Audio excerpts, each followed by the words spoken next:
Yeah, and when you make that first video, did you think sort of you go on to expand to other content, or was it just sort of that video and then you do other unboxings, or did you have a plan to sort of spread out into just talking about the industry in general when you No, it's started off? so it's so funny because it's a really good question. Because when I first started, I just did that video.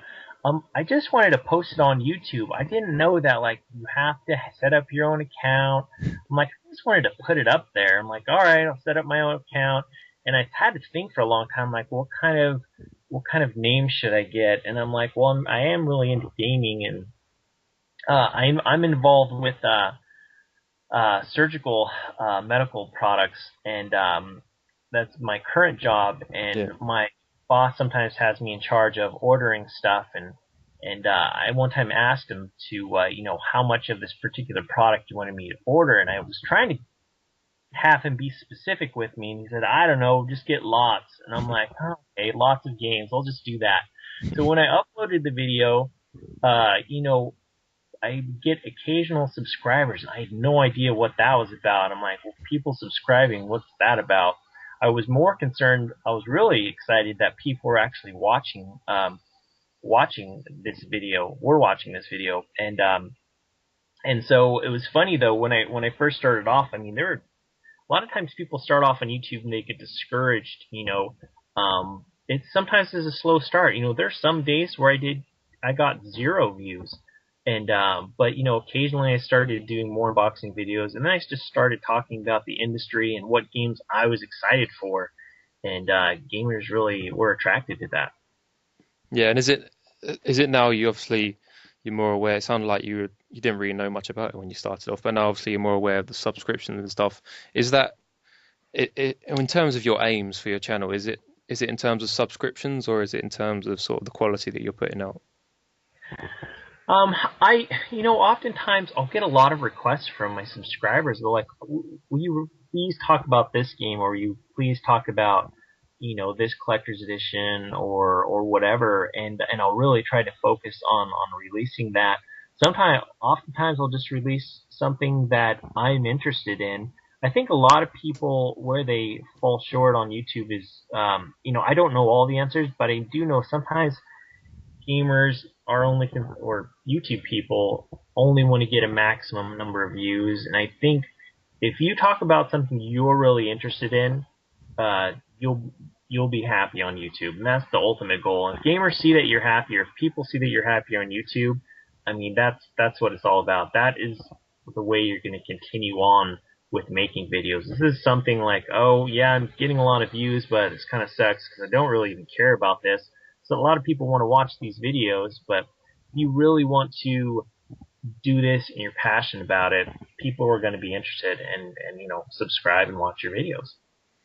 Yeah, that's really what personally I like about your channel is that you can tell that you're very passionate about what you're talking about. It's not I would think that you weren't doing it just for the subscription. You're doing it to sort of get your views out there. That's what I think is great about your channel, and I think the best YouTube channels do that. Really, they talk about stuff that they enjoy, and they don't just because you could easily there's videos you could put out which you know would get a lot of views and a lot of subscriptions from that. But I think it's definitely best to talk about something that you love and know a lot about. Really, that's definitely No, the way thank you. forward, I think. Yeah.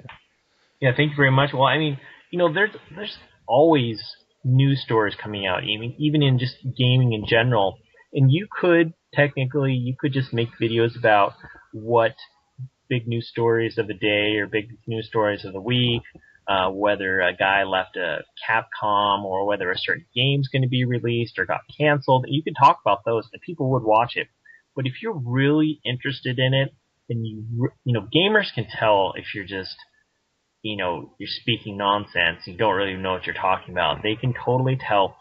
At all my subscribers as a whole, if I was going to do like a quiz or a test about the most challenging gaming questions, and I pulled all of their knowledge together, I would get 100% every time. Yeah. And that's one of the things I have to be very careful for. I really need to know my stuff, because if I just get one little thing wrong, they're all over me. And I'm glad, because you know they spend hours a day on this. They know their stuff.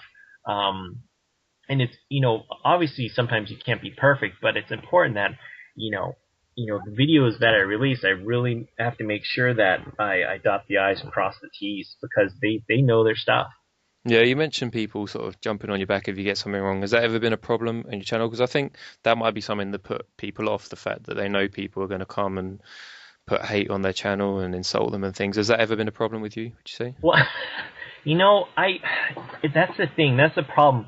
Whether you're large or small, there are going to be people that they love.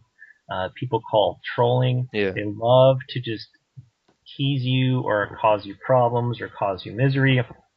I'll never forget. I remember one time I was like, man, what am I doing uploading these videos if I'm going to get these kind of comments? I remember one time, it had been a few weeks after I had uploaded the unboxing video for Call of Duty 4 Modern Warfare, the Collector's Edition. I Yeah. remember one person left a comment and they said something like, "This is the worst idea ever, uploading an unboxing video. Yeah. I hope you get cancer and die." Oh my God. So I was like, That's a bit holy cow, unnecessary. wow, okay.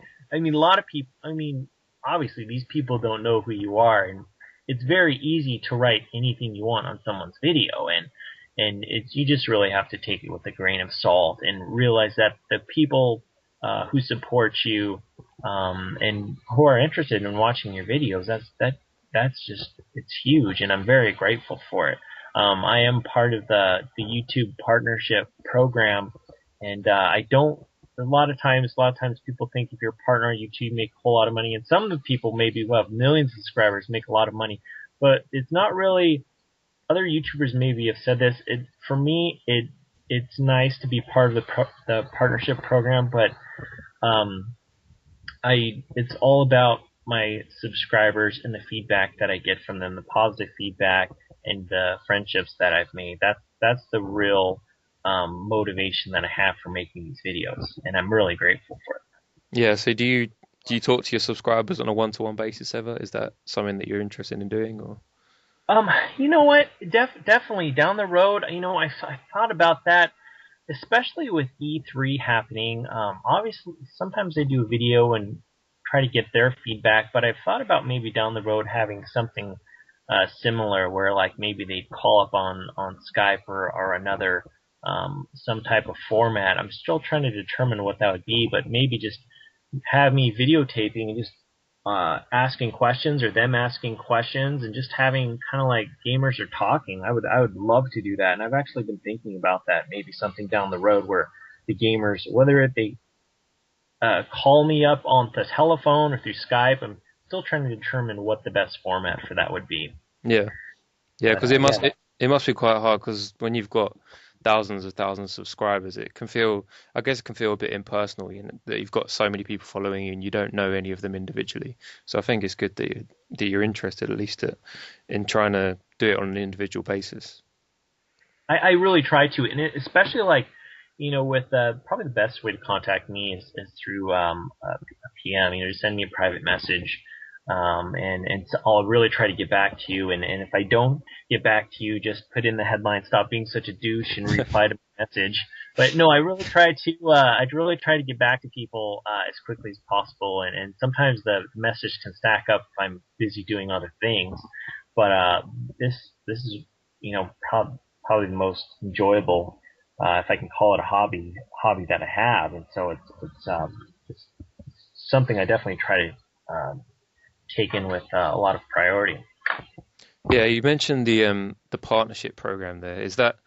Have you ever been tempted to sort of go for this full time and make, because people do, as you mentioned, people do have this as their full time job, sort of making the video game videos on YouTube. Have you ever thought about making that a full time thing, or is that something that's not appealed to you?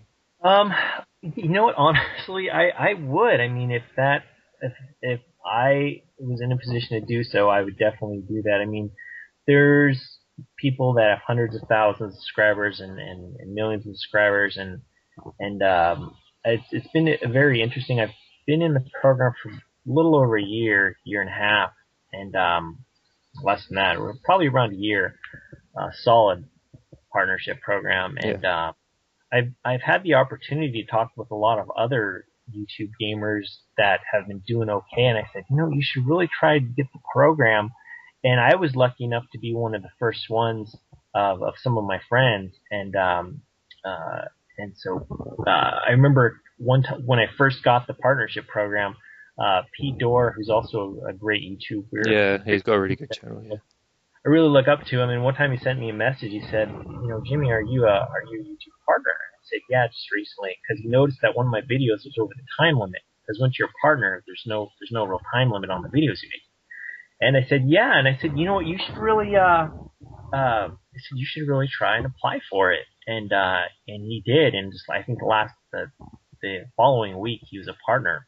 And I thought that was really cool. And a couple of other friends of mine have been able to become partners, and it's been just kind of cool to see, their channels grow and what they've been able to establish on YouTube. Yeah, I've always wondered about the partnerships. Is it just sort of a requirement number of views that you have to get before you can apply to becoming a partner, or is it a different criteria that they use? It's so funny. I mean, there's people who, in my opinion, there's a lot of people who are like, wow, I wonder why that person didn't get it.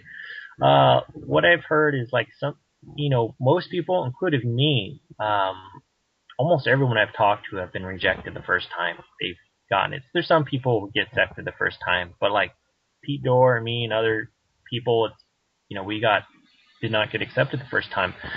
But what they're exactly looking for, I know you have to obviously be actively making videos, have a decent following. Some people say you should try when you're at around 2,000 or 3,000 subscribers, but it really does vary. What they're really looking for. Is it original content? Obviously, you can't be like recording shows off the television things that you did not create. Yeah, You can't, and also music wise, but it really is a tough call. What exactly they're looking for. They yeah, they do have a site or a page you can check out, and they do give you some pointers on what to look for when applying for the partnership program.